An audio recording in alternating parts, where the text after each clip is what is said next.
अब फिजिक्स के चैप्टर 1 के जो आंकिक प्रश्न है उनको विमी सूत्र से हल करेंगे, जबकि चैप्टर 1 के पहले पार्ट में गणितीय रूप से आंकिक प्रश्न हल किए गए थे, जो कि यह पार्ट 1 था। और इस पार्ट 2 में जो आंकिक प्रश्न है उनको विमी सूत्र से हल करेंगे। तो गणितीय रूप से तो जान गए हैं कि कैसे हल करते हैं आंकिक प्रश्नों को इस चैप्टर 1 के। अब सीखेंगे कि विमी सूत्र से इसके आंकिक प्रश्न कैसे हल किए जाते हैं। तो विमी सूत्र क्या होता है, पहले तो विमी सूत्र के बारे में थोड़ा जान लेते हैं। तो विमी सूत्र से दिए हुए मान को दूसरी पद्धति में बदलने पर हमें यह प्राप्त होता है, जहाँ यह N1 है यह पहली पद्धति का मान है और जो N2 है यह दूसरी पद्धति का मान है, जिसको हमें ज्ञात करना होगा। ठीक है।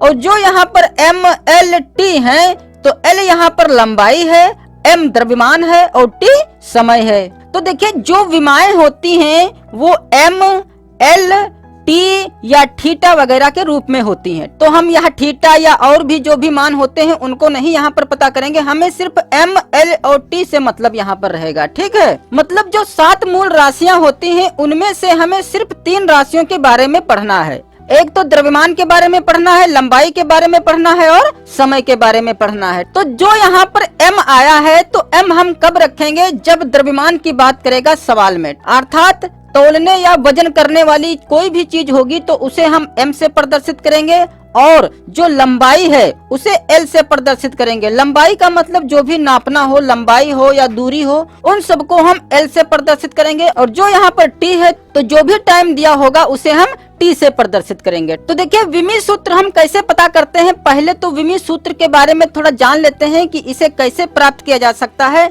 तो विमी सूत्र 2 तरीकों से प्राप्त किया जा सकता है। तो देखिए जो व्युत्पन्न भौतिक राशियां होती हैं, जैसे चाल या वेग, त्वरण, बल, क्षेत्रफल, आयतन, घनत्व आदि, तो जो ये व्युत्पन्न भौतिक राशियां हैं तो इनके मात्रकों को M, L, T, थीटा इत्यादि का समूह विमी सूत्र कहलाता है। और जो इनके मात्रक होते हैं तो मात्रकों की जो घात होती है वह विमा कहलाती है। जैसे यदि क्षेत्रफल को ले लिया जाए तो क्षेत्रफल बराबर होता है लंबाई गुणे चौड़ाई। तो यहाँ पर जो लंबाई का मात्रक होगा वह मीटर होगा या सेंटीमीटर होगा या किलोमीटर, कुछ भी हो सकता है, तो यहाँ पर लिखेंगे मीटर। इसी प्रकार चौड़ाई भी एक माप है, इसलिए इसका भी मात्रक मीटर, किलोमीटर या सेंटीमीटर कुछ भी हो सकता है। ठीक है। तो यहाँ पर मीटर आया है 2 बार, अतः इसे हम मीटर की घात 2 लिख सकते हैं। तो जो यहाँ पर यह मीटर की घात आई है 2, तो इस घात 2 को ही हम विमा बोलते हैं। और यदि इस मीटर को L से प्रदर्शित कर दें तो यह हो जाएगा L की घात 2 और इसे बड़े ब्रैकेट में बंद कर दें तो यह हो गया विमी सूत्र। अर्थात क्षेत्रफल का जो विमी सूत्र होगा वह होगा L²। अब जैसे यहाँ पर जो आयतन होता है वह होता है लंबाई गुणे चौड़ाई गुणे ऊंचाई के बराबर। तो जो यहाँ पर लंबाई होगी वह भी मीटर में ही होगी, चौड़ाई भी मीटर में ही होगी या किलोमीटर या सेंटीमीटर में होगी, ऊंचाई भी मीटर, किलोमीटर या सेंटीमीटर में होगी। ठीक है। तो मान लेते हैं कि जो भी इनकी माप है वह सब मीटर में है। तो मीटर यहाँ पर आ गया है 3, अतः इसे हम लिख सकते हैं मीटर की घात 3। तो यह बन गई इसकी विमा। और यदि मीटर को L से प्रदर्शित कर दे तो यह हो जाएगा L की घात 3। तो आयतन की जो विमा होगी वह होगी L³। अब जैसे कार्य ले लिया जाए तो कार्य का एक मात्रक तो जूल होता है, जो कि यह जो मात्रक है यह इससे अलग है, क्योंकि हमें लंबाई, द्रव्यमान या समय के रूप में ही कोई मात्रक चाहिए होता है। तो दूसरा मात्रक पता करने के लिए पहले हमें कार्य का सूत्र पता होना चाहिए, जो कि होता है बल गुणे विस्थापन। तो यहाँ से अब हम बल का मात्रक पता कर सकते हैं। और यदि बल का मात्रक नहीं पता है तब हम इस बल को आगे और बढ़ा सकते हैं, क्योंकि यहाँ पर विस्थापन तो आ गया है। क्योंकि विस्थापन एक दूरी होती है तो दूरी को तो हम यहाँ पर L से प्रदर्शित कर देंगे। ठीक है। क्योंकि दूरी और लंबाई या कोई भी माप हो उसे हम L से ही प्रदर्शित करेंगे। तो लेकिन बल का नहीं पता है तो बल का आगे हम भी सूत्र बढ़ा सकते हैं, या पता है तो वह लिख सकते हैं। तो बल का मात्रक क्या होता है, किलोग्राम मीटर प्रति सेकंड स्क्वायर। या बल के सूत्र को भी लिखना चाहते हैं तो बल का सूत्र क्या होता है, द्रव्यमान गुणे त्वरण, और गुणे में यह है विस्थापन। तो यहाँ से सूत्र यदि प्राप्त करें तो चूंकि यहाँ पर द्रव्यमान आ गया है तो द्रव्यमान का मात्रक क्या होता है, किलोग्राम होता है। और त्वरण का मात्रक क्या होता है, मीटर प्रति सेकंड स्क्वायर। फिर गुणे विस्थापन का मात्रक मीटर होता है। तो यह हो जाएगा किलोग्राम मीटर 2 हो गए, 1 मीटर यह 1 मीटर यह, तो मीटर स्क्वायर, और प्रति में यहाँ पर सेकंड स्क्वायर है तो बटे में लिखेंगे सेकंड स्क्वायर। तो अब हम कार्य का विमीय सूत्र पता कर सकते हैं। तो विमीय सूत्र क्या हो जाएगा, तो चूंकि यह जो किलोग्राम है यह द्रव्यमान होता है, तो द्रव्यमान को हम m से प्रदर्शित यदि कर दें और मीटर को l से प्रदर्शित कर दें, और स्क्वायर है इसलिए स्क्वायर भी लगाएंगे, और सेकंड चूंकि समय है तो समय को t से प्रदर्शित करेंगे, ठीक है, और जिसका हमें स्क्वायर भी करना है। तो विमीय सूत्र के लिए यह रहेगा कि नीचे कोई भी अक्षर नहीं होना चाहिए, सारे अक्षर ऊपर ही होने चाहिए, ठीक है। तो जो यह नीचे है बटे में टी स्क्वायर, इसको हम पहले तो ऊपर कर लें। तो जब इस t के घात 2 को ऊपर लेके जाएंगे तो यहाँ पर घात प्लस की है टी स्क्वायर, ठीक है। तो जब ऊपर लेके जाएंगे तो घात माइनस की बन जाएगी, यह तो जान ही चुके हैं। तो यह हो जाएगा ml स्क्वायर t के घात माइनस का 2, और इसको बड़े ब्रैकेट में बंद कर दें तो यह बन गया विमीय सूत्र कार्य का। तो इस प्रकार से जो भी हमारे सवाल में मान दिया होगा उसका मात्रक भी दिया होगा, तो उस मात्रक से हम विमा पता कर लेंगे। फिर जिस पद्धति में वह मान दिया है तो उस पद्धति से दूसरी पद्धति में जब बनाएंगे तब हम यह फार्मूला रख देंगे, ठीक है।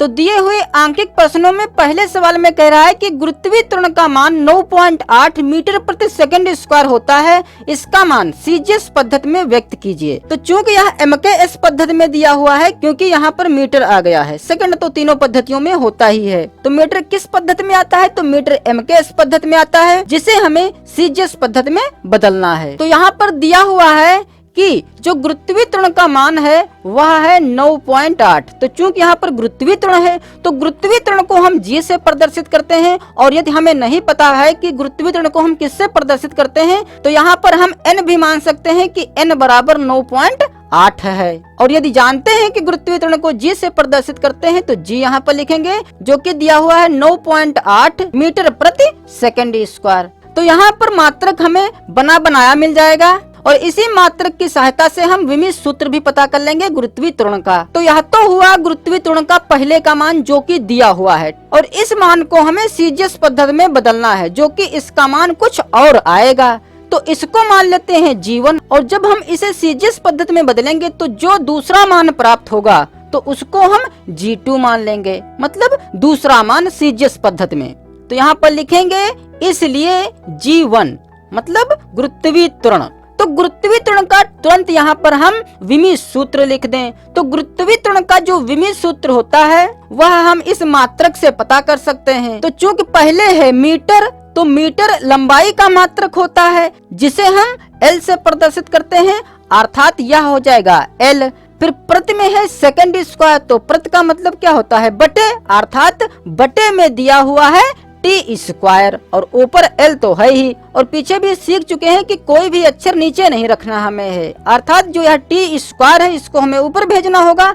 तो ऊपर आने के लिए जो यहाँ पर यह घात है यह बदल जाएगी, अर्थात प्लस की माइनस, माइनस की प्लस। तो टी स्क्वायर है, तो जब हम इसको ऊपर लाएंगे तो टी की घात माइनस की 2 घात हो जाएगी, ठीक है। अर्थात जो गुरुत्वीय त्वरण की विमा होगी वह होगी L t-2। फिर बराबर इसी प्रकार चूंकि यह भी गुरुत्वीय त्वरण है, यह भी गुरुत्वीय त्वरण है, इसलिए यह भी हो जाएगा L t-2। बट यहाँ पर एक बात हमें ध्यान रखना होगा, चूंकि यह पहले मान की विमा है इसलिए सब कहीं हम 1 1 कर दें, और यह विमा दूसरे मान के लिए होगी इसलिए सब कहीं हम 2 2 कर दें।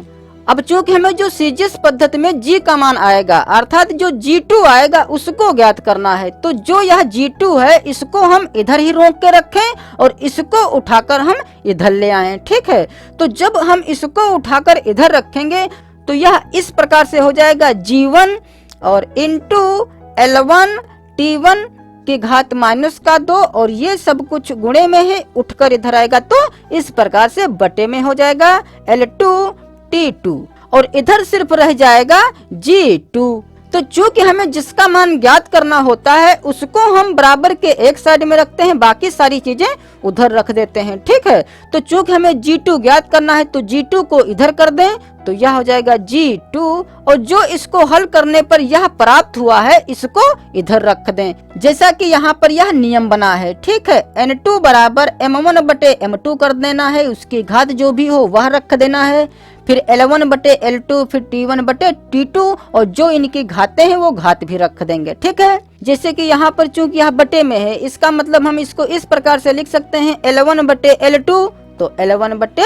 L2 कर सकते हैं, और इसको हम एक ब्रैकेट में रख लें अलग। ठीक है, और फिर है T1 अपान T2, और दोनों की घात है -2, इसलिए इसको हम इस प्रकार से लिख सकते हैं T1 अपान T2, और दोनों की घात -2 है, इसलिए इसको बाहर रख दें इस प्रकार से। ठीक है, यहाँ पर जो m है वह m यहाँ पर नहीं आया है, और यदि यहाँ पर m रखना चाहते हैं तो m की घात 0 रख सकते हैं। ठीक है, इस प्रकार से, बट है ही नहीं m, तो ना ही रखें तब भी चलेगा, और साथ में यहाँ पर G1 भी रहेगा। तो अब हम सबके मान रख दें तो G2 का मान प्राप्त हो जाएगा। तो G2 बराबर क्या हो जाएगा, चूंकि G1 का मान तो हमारे पास है 9.8, तो यहाँ पर 9.8 लिखेंगे। फिर इनटू में यहाँ पर जो L1 और L2 है, तो जो यहाँ पर L1 है तो L1 क्या है, जो पहले लंबाई का मात्रक दिया है वह L1 है, और जो सीजीएस पद्धति में लंबाई का मात्रक होगा वह रखेंगे। तो चूंकि L1 जो है वह मीटर में दे रखा है। ठीक है, तो यहाँ पर लिखेंगे मीटर, फिर बटे में L2, अर्थात सीजीएस पद्धति में लंबाई का मात्रक क्या होगा, तो लंबाई का मात्रक सीजीएस पद्धति में सेंटीमीटर होता है। ठीक है, C का मतलब सेंटीमीटर, तो इस L2 की जगह पर लिखेंगे सेंटीमीटर। इसी प्रकार जो यहाँ पर T1 है, तो पहले जो समय का मात्रक दिया था वह दिया था सेकंड में, तो यहाँ पर लिखेंगे सेकंड, और बाद में जो हमें समय का मात्रक रखना है वह भी सेकंड ही होता है, क्योंकि तीनों पद्धतियों में जो समय का मात्रक होता है वह सेकंड ही होता है। तो बटे में हमें रखना है सेकंड, और इसकी घात रखनी है -2। अब देखिए हम यहाँ पर ऐसा कुछ करेंगे ताकि यहाँ पर जो यह मीटर या सेंटीमीटर है यह एक दूसरे से कट जाए, या तो मीटर को सेंटीमीटर में कन्वर्ट कर लें या सेंटीमीटर को मीटर में कन्वर्ट कर लें। ठीक है, ताकि यह यहाँ से मात्रक हट सके। जैसे यहाँ पर सेकंड ऊपर भी है, सेकंड नीचे भी है, इसका मतलब सेकंड से सेकंड तो कट जाएगा, बचेगा यहाँ पर 1। इसी प्रकार यहाँ पर भी हम कन्वर्ट करेंगे तो यह हो जाएगा 9.8, और इनटू में, तो मीटर से यदि हम सेंटीमीटर बनाना चाहते हैं तो 1 मीटर में 100 सेंटीमीटर होते हैं, अर्थात इस मीटर की जगह पर हम लिख सकते हैं 100 सेंटीमीटर। 100 सेंटीमीटर कह ले या 1 मीटर कह ले, एक ही बात है, और बटे में भी सेंटीमीटर ही है। तो अब देखिए सेंटीमीटर से सेंटीमीटर कट जाएगा। ठीक है, और जो यहाँ पर यह 100 है तो इस 100 को हम 10 की घात 2 भी लिख सकते हैं, और जैसे यहाँ पर इस मीटर को यदि पड़ा रहने देते हैं, मतलब मीटर को मीटर ही पड़ा रहने दें, और यदि सेंटीमीटर को मीटर बनाना चाहते हैं तो हम जानते हैं कि 1 मीटर में 100 सेंटीमीटर होते हैं, तो सेंटीमीटर से मीटर बनाने के लिए हम भाग कराते हैं, यह तो हम पहले पार्ट में सीख चुके हैं। तो हमें क्या करना होगा, 1/100 करना होगा, और यहाँ पर तो हम मीटर रखेंगे ही रखेंगे, क्योंकि 1/100 लिख दिया गया है, इसलिए हम मीटर बन गया, तो मीटर से मीटर कट गया, तो ऊपर बचा 1 और नीचे बचा 1/100। तो 100 चूंकि यह 1/100 लिखा है, तो जब हम इस बटे को गुणा बनाएंगे तो 100 ऊपर चला जाएगा, मतलब यह 100 हो जाएगा, और यहाँ पर भी 100 ही आया है, अर्थात मीटर से सेंटीमीटर या सेंटीमीटर से मीटर कुछ भी बना सकते हैं। तो सेकंड से सेकंड कट गया, तो यहाँ पर बचा 1, और 1 की घात हमें रखनी है -2, और 1 की घात कितनी भी हो उसका मान 1 ही आता है, तो इसका मान तो 1 हो जाएगा। और यदि यहाँ पर जो यह घात है -2, अगर यही विषम संख्या होती तब इसका मान माइनस का हमें 1 रखना होता। ठीक है, तो चूंकि यहाँ पर घात जो है यह एक सम संख्या है, इसलिए इसका मान 1 हो जाएगा। तो चूंकि इतने की गुणा जब 1 से कराएंगे तो इतने का इतना ही रहेगा, इसलिए इसको हटा ही दें।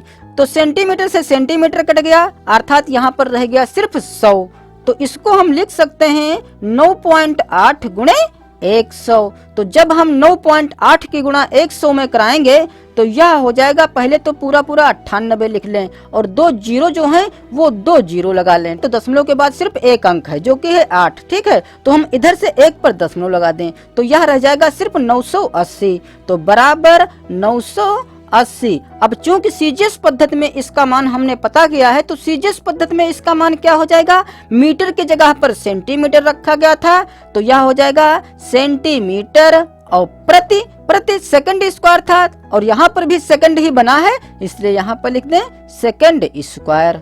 अतः यह हो जाएगा हमारा आंसर। अब दूसरे सवाल में कह रहा है कि एक घन का आयतन 3600 घन सेंटीमीटर है, तो इसका मान हमें MKS पद्धति में पता करना है। तो लिखेंगे दिया है, चूंकि यहाँ पर आयतन दिया हुआ है, ठीक है, तो यदि आयतन का संकेत जानते हैं तब तो यहाँ पर आयतन का संकेत लिख दें, और यदि नहीं पता है तो हम N1 लिख सकते हैं। तो चूंकि आयतन को हम V से प्रदर्शित करते हैं तो यहाँ पर हम V लिख सकते हैं। तो V1 बराबर दिया हुआ है 3600 घन सेंटीमीटर। तो चूंकि यहाँ पर घन सेंटीमीटर दिया हुआ है तो घन सेंटीमीटर को हम इस प्रकार से भी लिख सकते हैं, सेंटीमीटर की घात 3, अर्थात इसको हम ऐसे और ऐसे को ऐसे लिख सकते हैं। तो लिखेंगे इसलिए V1, तो पहले तो हम V की विमा लिखेंगे। तो V जो कि आयतन है, और आयतन का सूत्र क्या होता है, लंबाई गुणे चौड़ाई गुणे ऊंचाई। और चूंकि यहाँ पर घन का आयतन दिया हुआ है तो घन का आयतन क्या होता है, भुजा क्यूब। तो यहाँ हम इस सूत्र से भी विमीय सूत्र पता कर सकते हैं, और जो यहाँ पर यह मात्रक दिया हुआ है इससे भी पता कर सकते हैं। तो चूंकि लंबाई चौड़ाई और ऊंचाई इन सबको नापा ही जाता है, तो नापने वाली चीज को हम L से प्रदर्शित करते हैं। तो यह हो जाएगा L गुणे L गुणे L। तो L है 3 बार तो हो जाएगा L क्यूब। और इस सूत्र से पता करें भुजा क्यूब से, तो चूंकि भुजा भी नापी ही जाएगी तो भुजा को हम L से प्रदर्शित करेंगे और क्यूब भी लगाएंगे, अर्थात जो आयतन की विमा होगी वह क्या होगी, L क्यूब। या मात्रक से भी पता कर सकते हैं, चूंकि यहाँ पर सेंटीमीटर है और सेंटीमीटर लंबाई का मात्रक है तो लंबाई को हम L से प्रदर्शित करते हैं, और क्यूब भी है इसलिए क्यूब भी लगाएंगे। तो आयतन की विमा हो गई L क्यूब बराबर V2 भी इसी प्रकार हो जाएगा L क्यूब, लेकिन यहाँ पर 2 रखेंगे और यहाँ पर 1 रखेंगे। तो जैसे कि अभी पिछले सवाल में का मान निकाला गया था, का मान क्या हो गया था, इतने बटे इतना करना होगा, मतलब इसी सूत्र का उपयोग करेंगे। तो क्या हो जाएगा L1 बटे L2, और जिसका हमें करना है क्यूब, क्योंकि दोनों की घात 3 है इसलिए इसको ब्रैकेट में बंद करके घात इस पर चढ़ा दें 3, और इनटू में यहाँ पर क्या रहता है, V1 रहेगा। जैसे यहाँ पर N2 बराबर N1 है, ठीक है, और आगे विमीय सूत्र है, इसी प्रकार यहाँ अब यहाँ पर हम V1 का मान रख दें।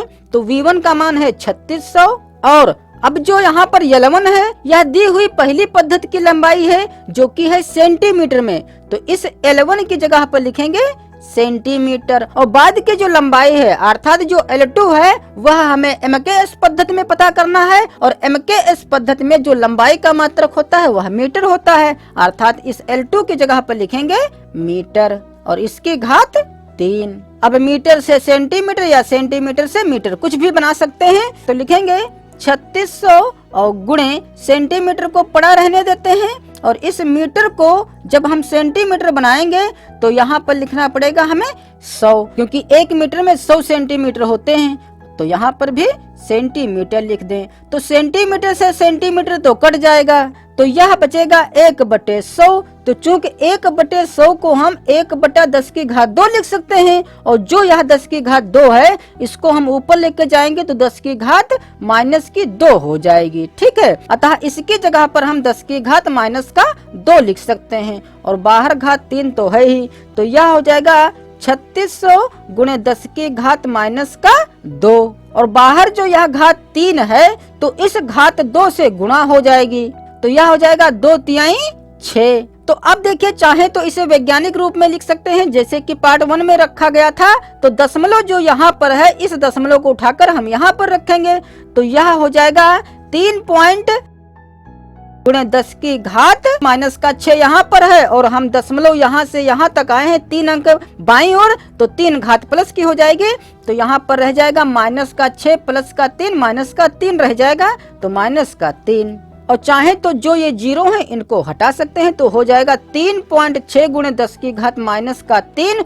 चूंकि MKS पद्धति में इसका मात्रक रखना है तो MKS पद्धति में इसका मात्रक क्या हो जाएगा, यहाँ पर है घन सेंटीमीटर, तो यहाँ पर हो जाएगा घन मीटर। अतः यही हो जाएगा हमारा आंसर। अब तीसरे सवाल में कह रहा है कि किसी तारे से पृथ्वी तक प्रकाश को आने में 5 वर्ष लगते हैं।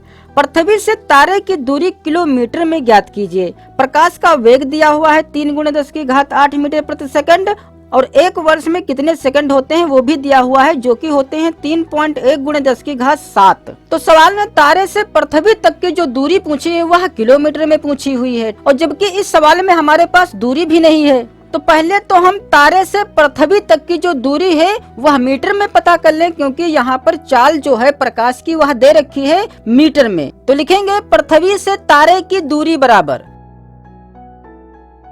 तो दूरी का सूत्र होता क्या है? दूरी का सूत्र होता है चाल गुणे समय। तो यहाँ पर चाल कितनी दी हुई है? चूंकि यहाँ पर प्रकाश की चाल दी हुई है, इसलिए यहाँ पर हम प्रकाश की ही चाल रखेंगे, जो कि है 3 × 10⁸ मीटर प्रति सेकंड दिया हुआ है, और गुणे समय। तो समय जो है वह कह रहा है कि पृथ्वी पर प्रकाश आने में 5 वर्ष लगते हैं।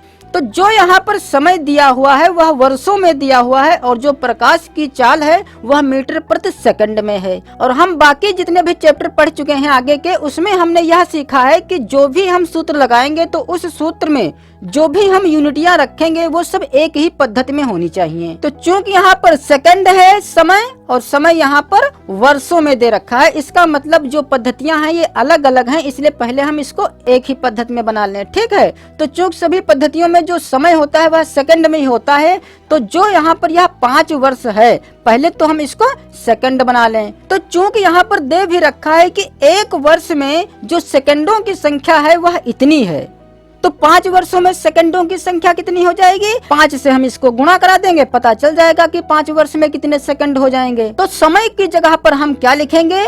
5 गुणे, यह तो है वर्ष, अब इसको हम जब सेकंड बनाएंगे तो इससे गुणा करा दें, 3.1 × 10⁻7। तो समय हमारा बन गया सेकंड में।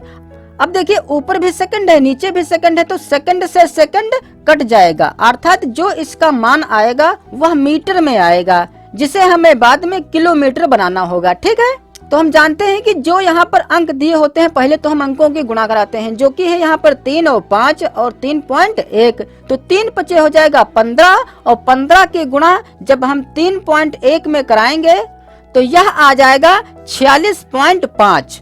तो बराबर 46.5, और यहाँ पर 10⁸8 है, यहाँ पर 10⁸7 है, तो यह हो जाएगा 10⁸8 15, और बचा है यहाँ पर सिर्फ मीटर, क्योंकि सेकंड कट गया। अब हमें इसे किलोमीटर बनाना होगा। तो किलोमीटर बनाने के लिए हम पार्ट 1 में क्या सीखे थे? इसको 1000 से भाग करा दिया गया था। ठीक है, तो किलोमीटर बन गया था, लेकिन चूंकि यहाँ पर हमें विमी सूत्र से इसका मान पता करना है किलोमीटर में, इसलिए लिखेंगे कि D1 बराबर, क्योंकि दूरी को हम D से प्रदर्शित करते हैं तो यहाँ पर D लिख दें अथवा इसे N1 लिख दें। तो यह हुआ D1, तो लिखेंगे D1, और यहाँ पर क्या हमें रखना होगा? विमी सूत्र। तो विमी सूत्र चूंकि यहाँ पर दूरी है, तो दूरी या लंबाई को हम यल से प्रदर्शित करते हैं, तो विमी सूत्र दूरी का हो जाएगा सिर्फ यल। और या मात्रक से भी पता कर सकते हैं, क्योंकि यहाँ पर मीटर है तो मीटर किसका मात्रक है? लंबाई का मात्रक है। ठीक है, तो यहाँ पर L लिखेंगे, फिर बराबर इसी प्रकार D2, और इसकी विमा L2 हो जाएगी, तो यहाँ पर L1 कर दें। तो यहाँ से D2 बराबर क्या हो जाएगा? L1/L2, और इंटू में यहाँ पर D1। तो D1 का मान आया है 46.5 × 10⁻15, और यहाँ पर L1, तो चूंकि यहाँ पहले की दूरी है तो पहले की दूरी मीटर में है, तो यहाँ पर हम मीटर लिखेंगे, और चूंकि बाद की जो दूरी हमें पता करना है वह किलोमीटर में पता करना है, इसलिए इस L2 की जगह पर हम किलोमीटर लिखेंगे। और चूंकि यहाँ पर घात तो कुछ आई नहीं है, इसलिए घात लगाएंगे नहीं।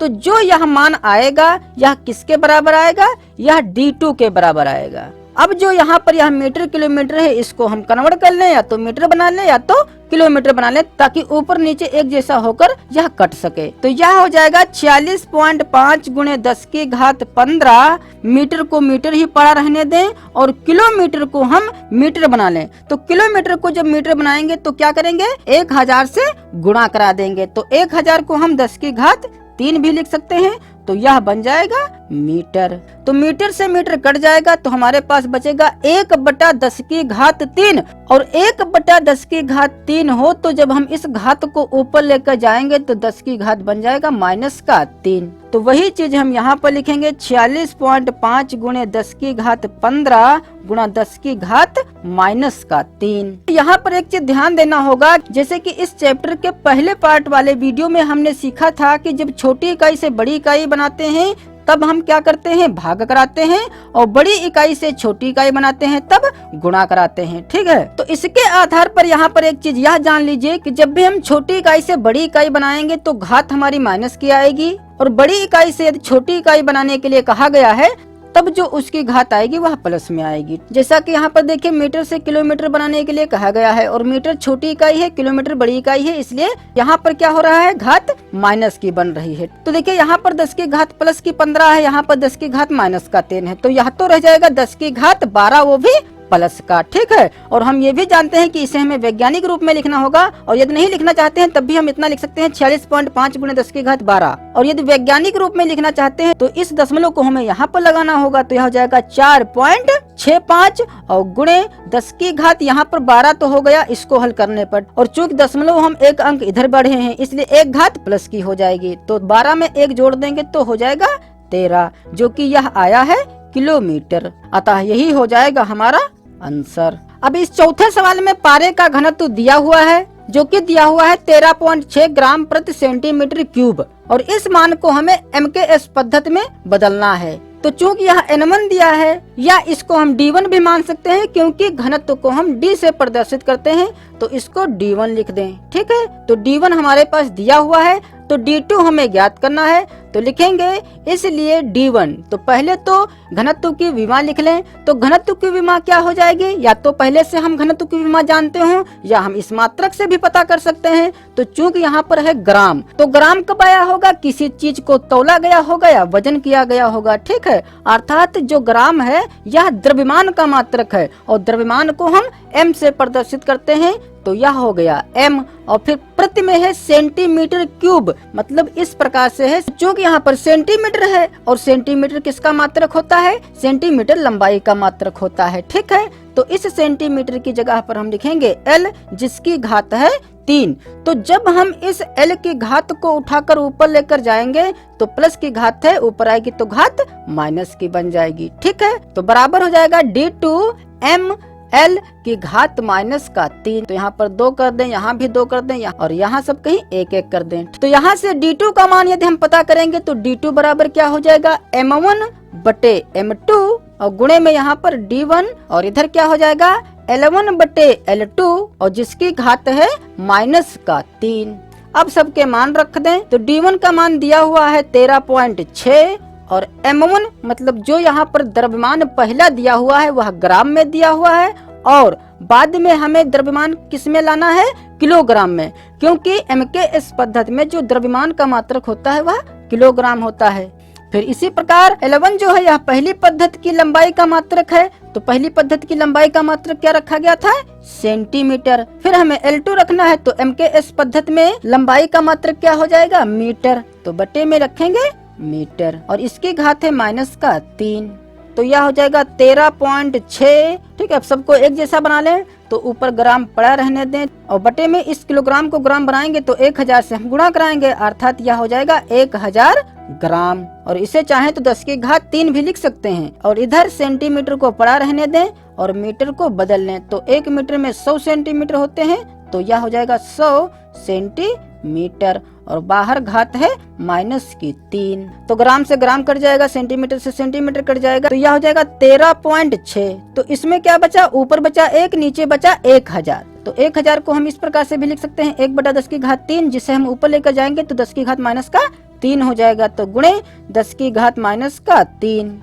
फिर इधर 1/100 बचेगा, और 1/100 को हम 10 की घात 2 लिख सकते हैं, ऊपर लेकर जाएंगे तो 10 की घात -2 हो जाएगा, और बाहर घात -3 ऑलरेडी है, तो -3 घात से इसकी गुणा कराएंगे तो 3 दूनी हो जाएगा 6, वो भी माइनस प्लस का, तो यहाँ पर लिखेंगे 10 की घात 6 गुणे 10 की घात -3 प्लस का 6 प्लस का 3 बचेगा। तो इसका मात्रक अब यहाँ पर क्या लिखेंगे, इस ग्राम की जगह पर किलोग्राम और सेंटीमीटर की जगह पर मीटर, तो यह हो जाएगा किलोग्राम प्रति मीटर क्यूब। और यदि इसका मान वैज्ञानिक रूप में रखना चाहते हैं तो यह हो जाएगा 1.36 × 10⁴ अतः यही दोनों में से कोई एक आंसर हम रख सकते हैं।